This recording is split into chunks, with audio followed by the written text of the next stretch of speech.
Olá, pessoal. Então, vamos continuar aqui o conteúdo e ficamos aqui com a parte de teorema dos eixos paralelos. Ok? Então, foi visto aí na aula anterior a respeito do teorema dos eixos paralelos, onde nós calculamos aí, por exemplo,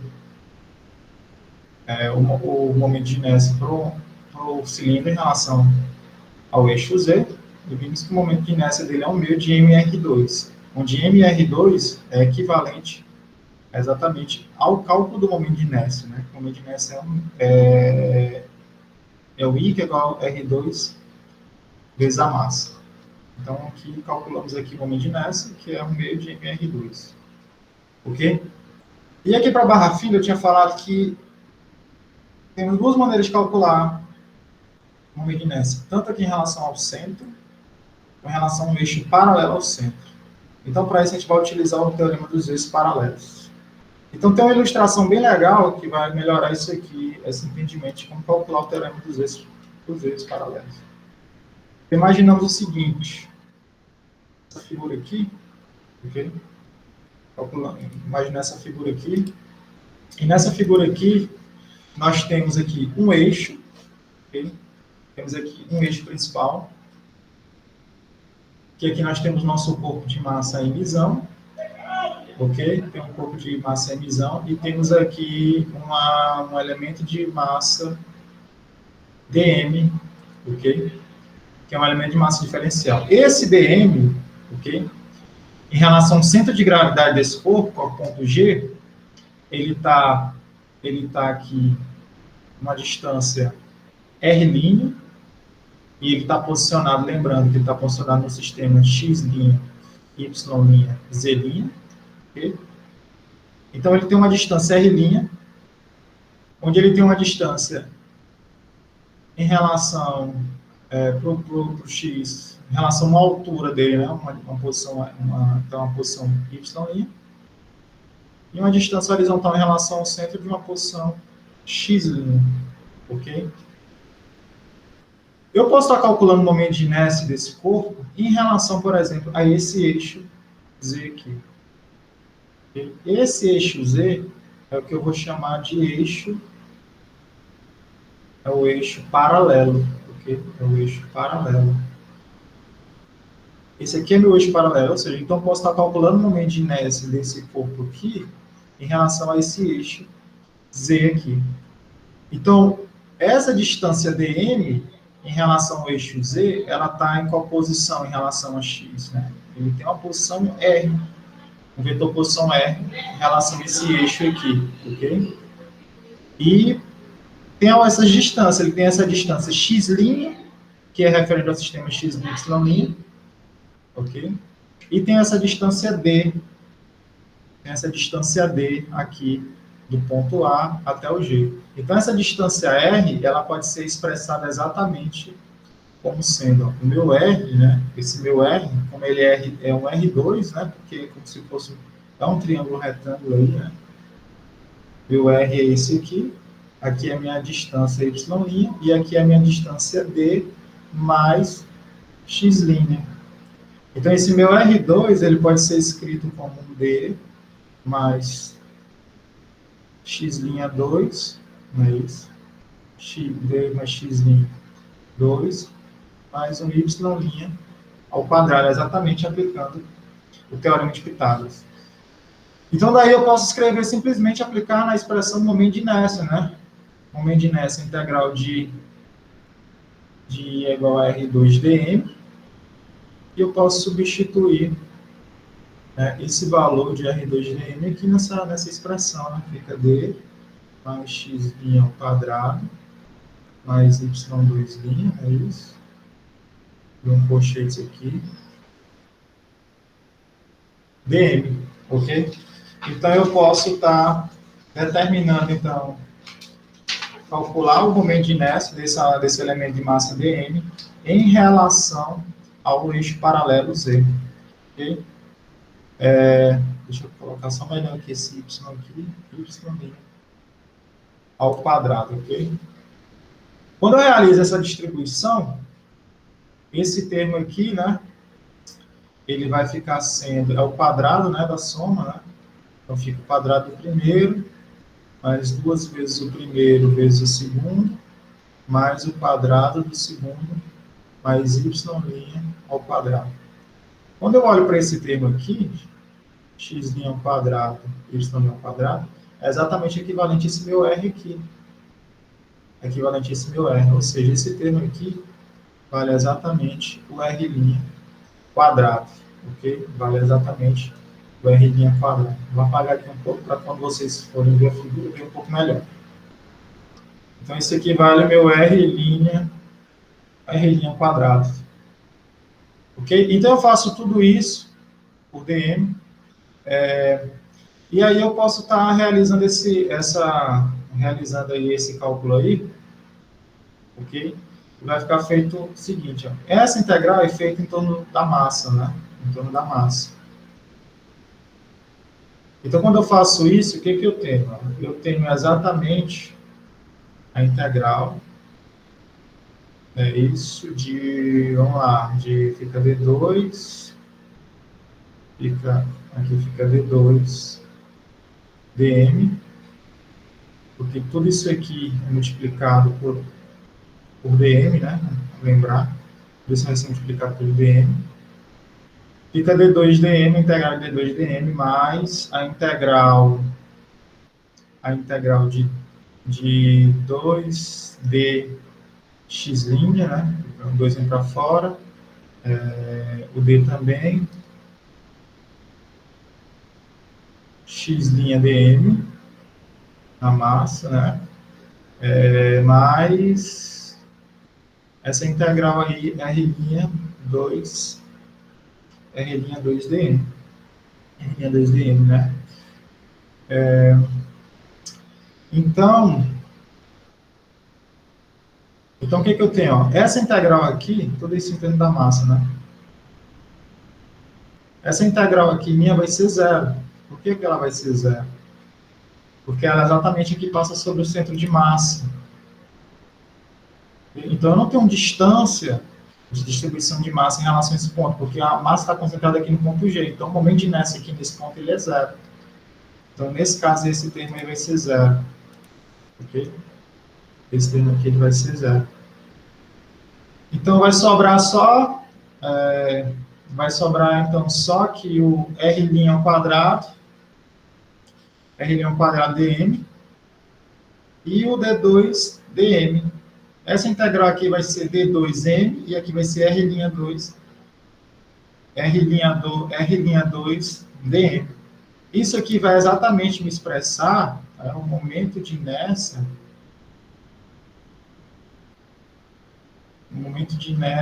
exatamente. O momento de inércia do ponto G, que é exatamente esse termo aqui, em relação ao ponto G, porque é exatamente ó, de R'. Quem é o R'? Está aqui, ó. O momento de inércia calculado aqui, mais o momento de inércia calculado aqui em relação a essa distância D, que é exatamente aqui esse outro termo que vai aparecer na ponta, que é referente a este termo, né? Que vai ser o D2M, né? Ou simplesmente MD2. Então, esse eixo aqui, o IP, é exatamente o momento de inércia em relação ao eixo. Em relação ao eixo, em relação ao eixo paralelo do corpo. Okay? Onde esse IG, okay? Esse IG, ele representa o momento de inércia em relação, vou colocar aqui do lado, ó, esse IG é o momento em relação a Z'. Vamos botar aqui em relação a Z', ok? O M é a massa do corpo, né? A massa do corpo. E o D2 é a distância de Z até Z', que é exatamente isso aqui. Distância de Z até Z', essa distância de 1 aqui, que é exatamente o D. Beleza? Então, aqui é o cálculo do momento de inércia em relação, posso estar calculando dessa maneira, em relação a um eixo paralelo. Pode estar sendo feito essa conta aqui, vocês podem estar tentando realizar. Posso calcular, usando essa ideia aqui, que foi feita para o cilindro, posso calcular aqui para o centro da barra fina, encontrar 1/12 ml2, e posso estar fazendo, utilizando os teoremas paralelos, calculando em relação a este pontinho aqui, e está fazendo isso através de teoremas paralelos, utilizando esta equação aqui. Okay? E aí dá para encontrar que é 1/3 de mL2. Perfeito, pessoal? Então, isso aí é a parte que fala do teorema dos eixos paralelos, ok? Do teorema dos eixos paralelos para um corpo, né? O teorema dos eixos paralelos para calcular o momento de inércia de um corpo. Perfeito? Dando continuidade, já quase finalizando, vamos falar a respeito brevemente aqui sobre torque, né? O que é o torque? Okay? O que é o torque? Falar de torque, né? O torque é exatamente uma tendência de rotação que um corpo tem quando é submetido a uma força.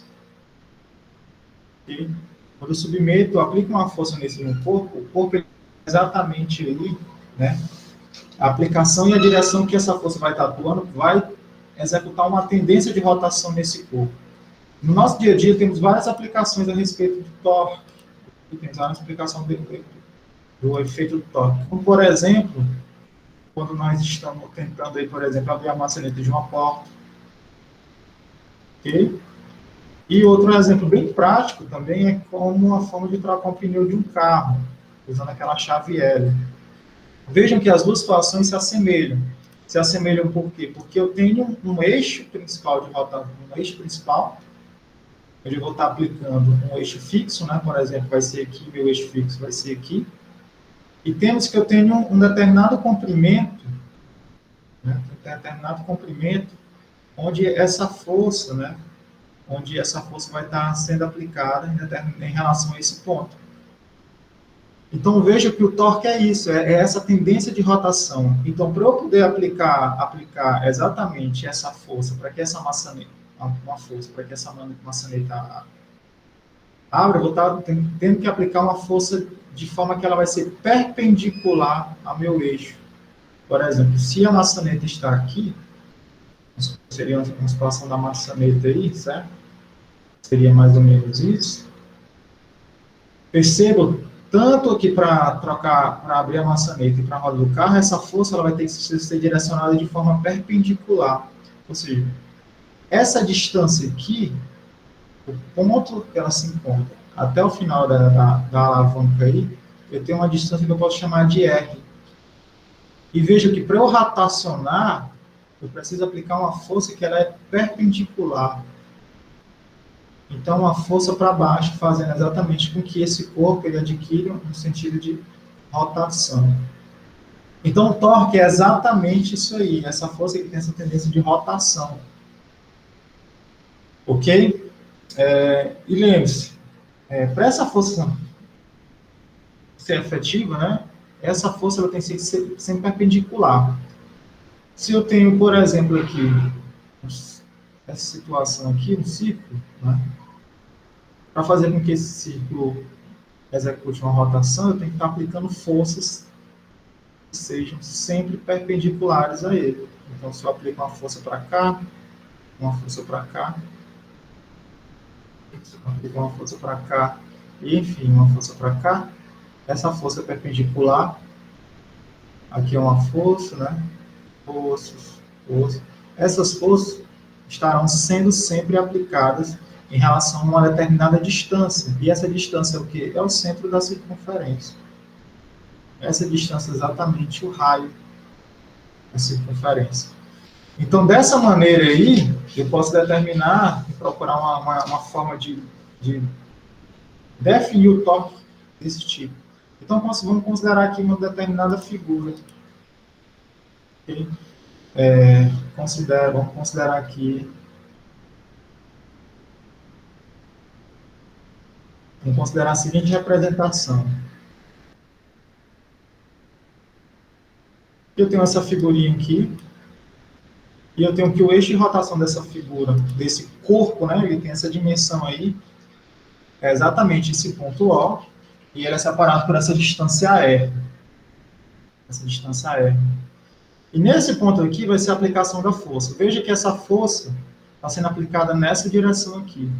E em relação ao meu eixo de rotação, ela faz um ângulo φ. Okay? Se ela faz um ângulo φ, essa força ela pode ser decomposta. Eu posso ter uma parcela dessa força para essa direção, e eu tenho outra para essa direção. Essa força, segunda força que eu tracei aqui, ela é uma força tangencial, né? Uma força tangencial. Ok? E essa força que vai ser responsável, né, exatamente, por ser responsável por fazer com que o corpo ele possa adquirir uma rotação, a velocidade angular. Ok? Então, a definição de torque, pessoal, a definição de torque, a definição, ela vai ser, deixa eu colocar aqui melhor, definição, vai ser exatamente, vai ser a letra tal, um vetor, vai ser R, vetorial F, ou simplesmente isso aqui é igual a um RF, seno do ângulo entre essas forças aí, ok? Então, o torque, ele é definido dessa maneira. Se o ângulo for 90 graus, né, o seno vai ser 1. Né? Então, o torque, ele pode ser escrito aí como um raio vezes o produto entre a força vezes o raio, né? Se esse ângulo aqui for um ângulo de 90 graus, é isso, aqui, ó. É exatamente equivalente. Na verdade, está aqui o ângulo, né? Exatamente está aqui. E aí, tem que... essa condição vale se o ângulo for, por exemplo, 90 graus, né? Então, fica o torque R vezes a força, raio vezes a força. Então, aí é uma definição de torque, certo? De forma bem resumida. Vai servir para vocês aí discutirem um pouco, entenderem um pouco melhor exatamente a ideia desse momento de inércia. Eu quero aplicar uma rotação, né? Eu conhecendo o torque, né? Eu conheço também as propriedades aí em relação ao momento de inércia de um corpo. Então, são assuntos que estão interligados. Se eu aplico uma força, né? Se eu aplico exatamente essa ideia de força, né? De torque, quer dizer, se eu aplico um torque, eu estou aplicando também gerando uma força sobre o corpo, né? O torque não deixa de ser uma força, né? O torque é uma força, né? É uma tendência de rotação. Uma força que está sendo aplicada de uma distância vezes uma força, né? Tem que ser uma distância perpendicular para poder exatamente aplicar esse sentido de rotação aqui do corpo, né? Mas eu posso relacionar, pessoal, vou pegar aqui uma figurinha, eu posso estar relacionando exatamente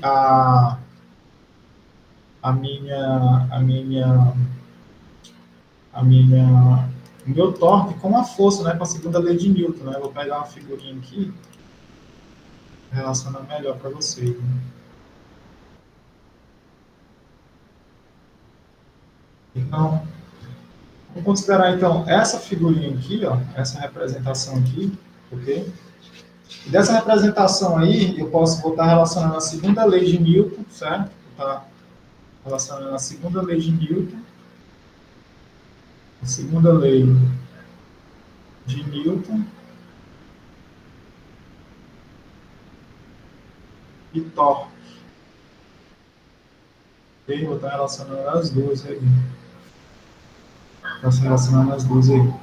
Se eu tenho essa configuração, se eu tenho uma determinada barra, essa barra vai ser um corpo rígido, e eu tenho uma massa colada na extremidade dessa barra, se eu aplico uma força, que é uma força tangencial, essa força tangencial vai ser responsável exatamente com que o corpo execute essa trajetória aqui. Okay? Então, essa força responsável seria está sendo responsável por estar fazendo com que esse corpo gire, né? Então, essa é uma força tangencial. A força tangencial, vocês já viram em mecânica 1 que a força tangencial é a massa vezes a aceleração tangencial. E o torque é exatamente essa força tangencial vezes o raio. É isso? Se a força tangencial é a massa vezes a aceleração tangencial, posso escrever então que o torque é a massa vezes a aceleração tangencial vezes o raio. Porém, lá em mecânica 1, né, vocês viram que a aceleração tangencial é alfa, que é a aceleração angular, vezes o raio. Então, eu posso estar substituindo essa expressão aqui, o valor do alfa, né, do AT, que é a aceleração tangencial. Então, vai ficar que o torque é igual a massa, alfa R, não é isso? Aceleração tangencial, vezes o R. Onde vai ficar m alfa, aqui tem esse R com esse R, fica R2. Ou seja, fica alfa, fica então alfa, m, R2. Ora, quem é esse MR2? É exatamente o momento de inércia ali. Logo, relacionando os dois aí, né? Logo, nessa relação, segundo a lei de Newton com o torque, vai ficar sendo o torque é igual a alfa vezes I. Alfa vezes I. Ok? Então, aí, em resumo, né, nós temos aí, então, essa segunda lei de Newton, né, relacionada, essa expressão que relaciona a segunda lei de Newton e o torque, né? Segunda lei de Newton, por quê? Porque eu tenho uma massa que está sendo acelerada exatamente por essa força tangencial. Aí, que está de acordo com essa representação aqui. Ok, pessoal? E para finalizar, temos aí a respeito do momento angular, ok? Temos aí a respeito do momento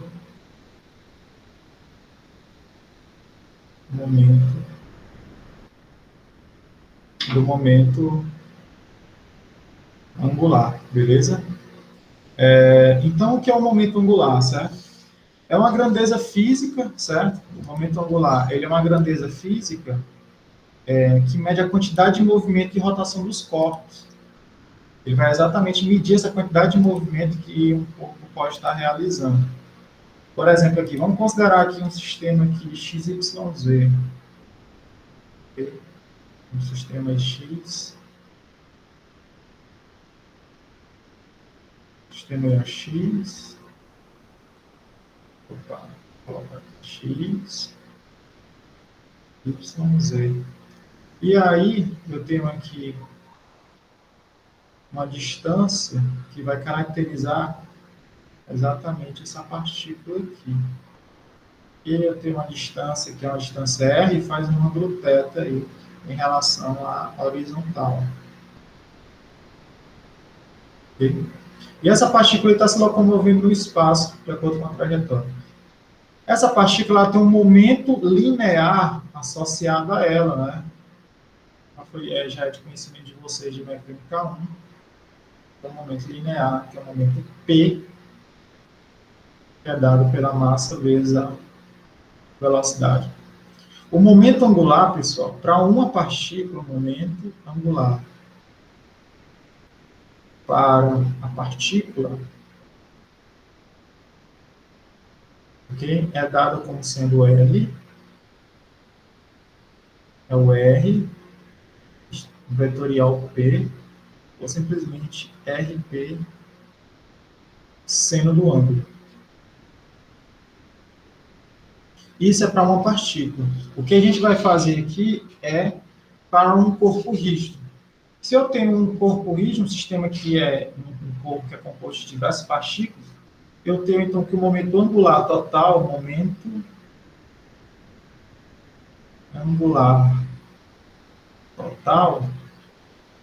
é o que? É o L,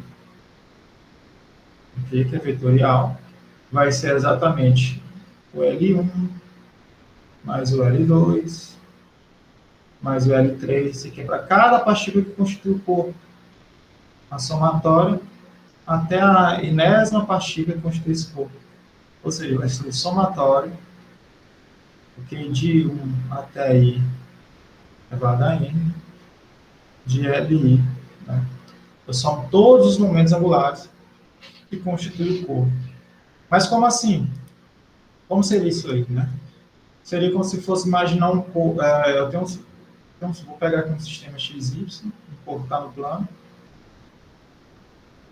Ok?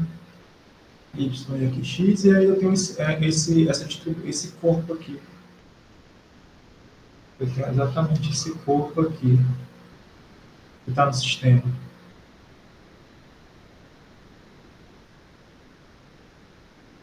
E aí eu vou caracterizar uma partícula que está nesse ponto aqui, que constitui esse corpo. Então, em relação à minha origem aqui, eu tenho um vetor exatamente aí que posiciona essa partícula em relação a esse meu ponto aqui, que eu posso chamar de ponto P. Essa partícula aqui. E esse corpo aqui, ele tem uma velocidade, né? Esse corpo aqui, nesse ponto, ele tem uma velocidade Vp. Okay? E essa partícula aí tem uma velocidade VI, porque é da iésima partícula que constitui esse corpo. Então, esse corpo aqui, ele tem uma posição aqui, uma posição Y, né? Uma altura Y. E aqui ele tem exatamente uma posição aqui, uma altura, uma posição aqui, um Vx, né? Aqui seria o meu VI, na verdade, o meu VP aqui, né? A velocidade desse ponto P. E aqui essa distância aqui, daqui até aqui, representa o meu X, essa distância daqui até aqui representa o meu Y, né? Então, o meu L, né? O meu LI vai ser exatamente o raio vetorial MVI. Por que VI? Porque como o momento angular é RP, o momento angular é RP, e aí então eu tenho um RP, meu P é um momento linear, ok? Que é MV. Ok? Por isso que eu escrevo dessa forma. Só que meu V, como foi dito para vocês na primeira aula, meu V é um ômega vetorial E. Okay? Então é meu ômega vetorial E. Então eu posso escrever meu VI em termos de VP. Só que essa minha distância R? R é igual a XI, ok? O meu R é igual a XI mais o meu YJ. Ok? XI, YJ. Então, o que eu tenho? Eu tenho essas grandezas, V e R, e eu posso estar substituindo aqui nessa expressão aqui no momento angular. Ok? Então, eu posso substituir meu R aqui e meu V aqui.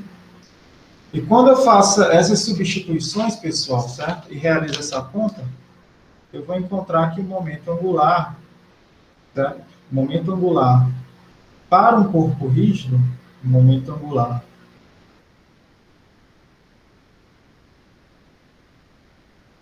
para um corpo rígido,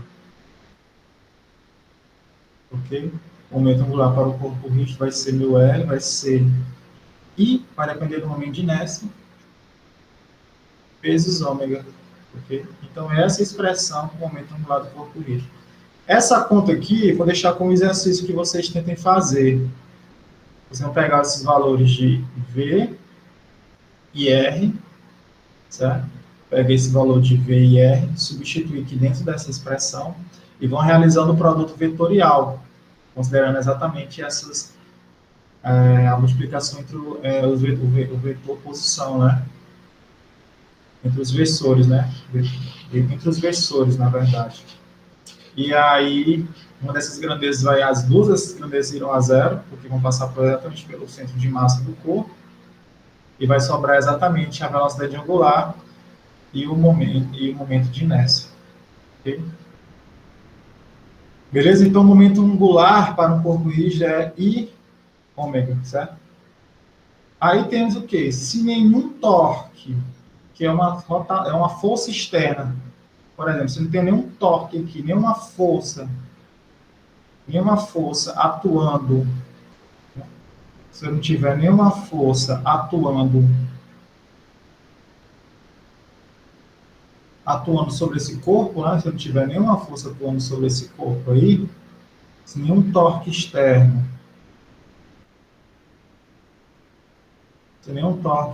resultante age sobre o sistema,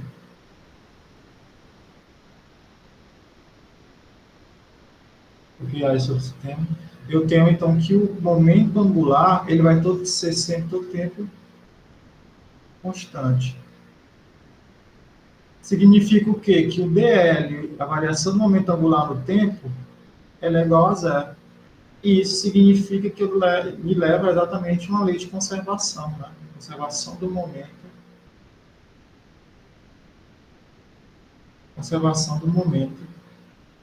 angular. Que eu tenho exatamente que o momento angular inicial é igual ao momento angular final. Exatamente, se eu não tenho nenhum torque no sistema, okay? Isso me leva exatamente que o momento angular ele é conservado. Okay? Então, a representação aqui, por exemplo, de conservação do momento, eu tenho um rapaz que está aqui sobre essa cadeira giratória, e ele, aplicando uma rotação sobre ele começa a rotacionar com os braços abertos, né? Então, ele tem um momento angular apontado aqui para cima, okay? Tem um momento angular apontado aqui para cima, se diz aqui é o principal eixo de rotação, então ele gira em torno desse termo com os braços abertos, e quando ele curva os braços, né? A velocidade dele, ó, a gente visualizar aqui, ó, aumenta, né? Mas o momento dele continua sendo conservado. Aqui tem uma experiência muito legal, muito interessante. Dá para ser feita em casa, tranquilo. Experiência usando exatamente esses halteres, você com o braço aberto, você diminui o braço no momento, ou seja, como se fosse, você muda aqui a distribuição de massa. Aqui eu tenho uma distribuição, quando ele curva os braços, ele concentra toda a massa aqui.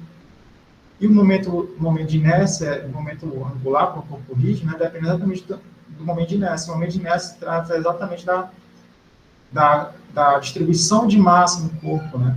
E aí eu altero a minha velocidade angular. Isso.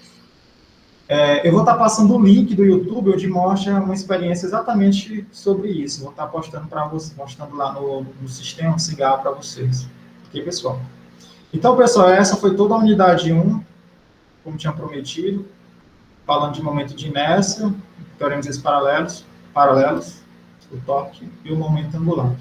Ok? Qualquer dúvida que vocês tiverem, contatem os tutores e podem estar diretamente em contato comigo, que a gente conversa sobre isso. Okay? Um abraço em todo mundo e até a próxima.